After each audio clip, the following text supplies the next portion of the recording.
በየሰኮንዱ ስንት መረጃ ይደርሶታል?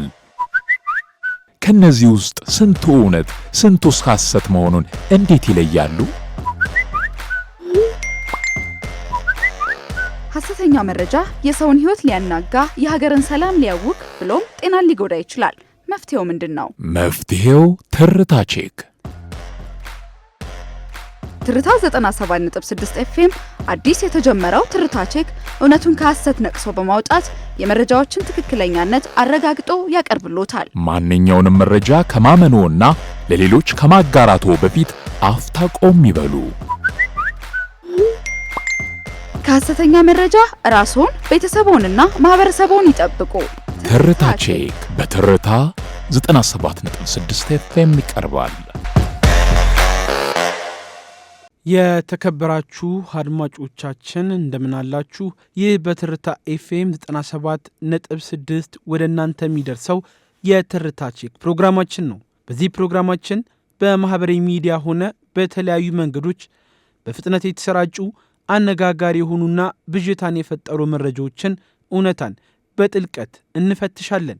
መረጃ ኃይል ነው፣ ሐሰተኛ መረጃ ደግሞ አጥፊ ኃይል። እርሶም ታዲያ የሚደርሱትን መረጃ ከማመኑ ከማጋራቱ በፊት አፍታ ቆም ብለው እውነቱን እንዲያጣሩ እውነታውንም እንዲመረምሩ እያሳሰብን ለዛሬ ያዘጋጀናቸውን የተፈተሹ መረጃዎች ይዘን ቀርበናል። አብራችሁን ቆዩ።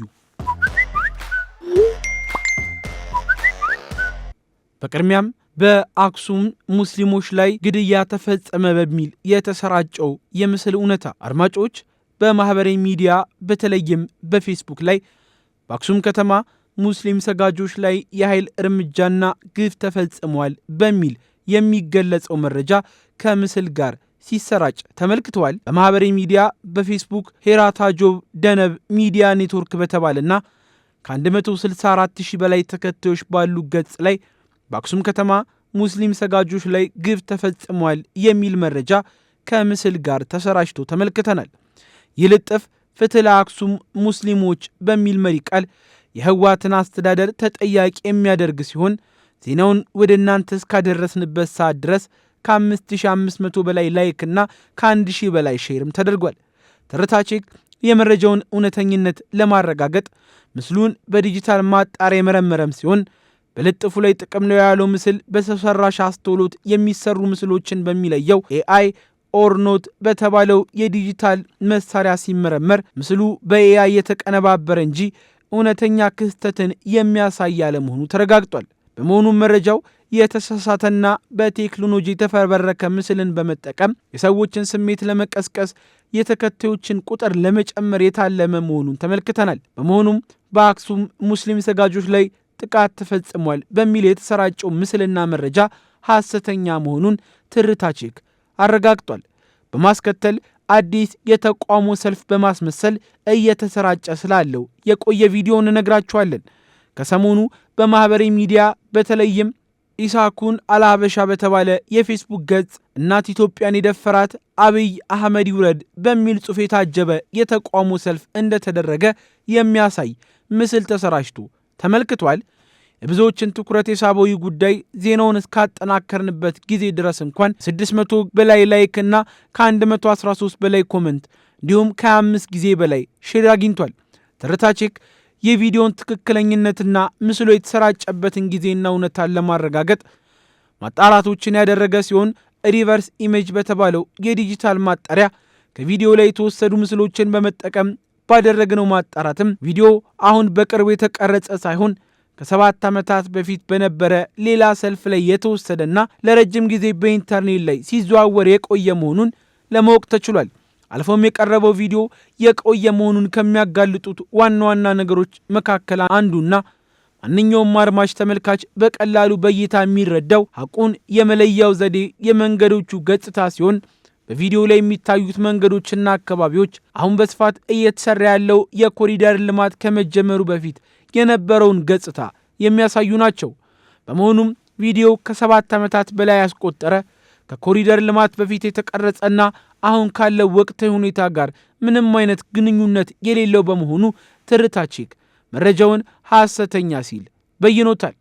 በመጨረሻም ስለ ህወሓት ክንፍ አርሚ 7 በማህበራዊ ሚዲያ የሚዘዋወረው ቪዲዮ እውነተኝነት በቅርቡ ሀብትሽ ጉርሙ በተባለ ግለሰብ በኤክስ ማህበራዊ ሚዲያ ላይ የህወሓት ክንፍ የሆነው አርሚ 7 በሚል ርዕስ አንድ ቪዲዮ ተጋርቶ ነበር።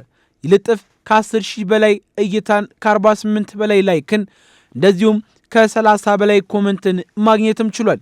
ትርታ ቼክ የመረጃውን እውነተኝነት ለማረጋገጥ ምርመራ ያደረገ ሲሆን በቪዲዮ ላይ የገጽታ ፍለጋ ሪቨርስ ኢሜጅ ሰርችን በማድረግ ባከናወነው ማጣራት በቪዲዮ ውስጥ የሚታዩት ምስሎች አዲስ ሳይሆኑ ቢያንስ ላለፉት 5 ወራት በኢንተርኔት ላይ የነበሩም ናቸው። ይህ ቪዲዮም አሁን ላይ ከተፈጠረው አዲስ ክስተት ጋር እንደማይገናኝም ያሳያል። ስለ አርሚ 7 እንደዚሁም ተያያዥ ጉዳዮች የቢቢሲ አማርኛና ሌሎች የዜና ምንጮች እንደዘገቡት አርሚ 7 ይህ መጠሪያ በሰሜን ኢትዮጵያ ጦርነት ወቅት ከጦርነቱ በኋላ ከህወሓት ታጣቂዎች ጋር ተያይዞ በተለያዩ ማህበራዊ ሚዲያዎች ሲነሳ የቆየ ስም ነው። የኢትዮጵያ መንግስት በፕሪቶሪያው የሰላም ስምምነት መሰረት የቀድሞ ታጣቂዎችን መልሶ ወደ ማህበረሰቡ ለመቀላቀል ትጥቅ ለማስፈታት ኮሚሽን አቋቁሞ እየሰራ መሆኑን በተደጋጋሚም ገልጿል። መንግስት በክልሉ የሚገኙ ታጣቂዎችን በዚሁ በዲዲአር ፕሮግራም አማካኝነት ትጥቅ እያስፈታው ነው በሚልበት ወቅት እንዲህ ያሉ የቆዩ ቪዲዮዎችን እንደ አዲስ ማሰራጨት የተዛባ መረጃን ሊፈጠር እንደሚችልም ተረድተናል። በመሆኑም ሀብትሽ ጉርሙ በተባለው ግለሰብ በኤክስ ላይ የተጋራው ቪዲዮ የቆየና አሁን ካለው ሁኔታ ጋር ፍጹም የማይገናኝ በመሆኑ ትርታ ቼክ መረጃውን አሳሳሽ ነው ሲልም በይኖታል።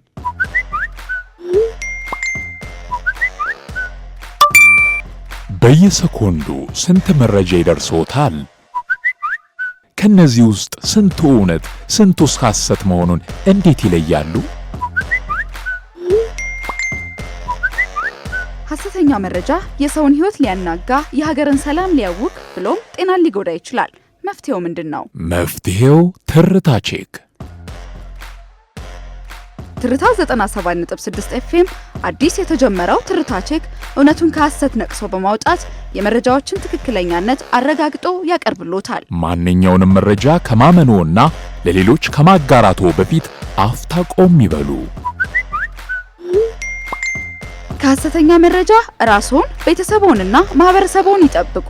ትርታ ቼክ በትርታ 97.6 ኤፍኤም ይቀርባል።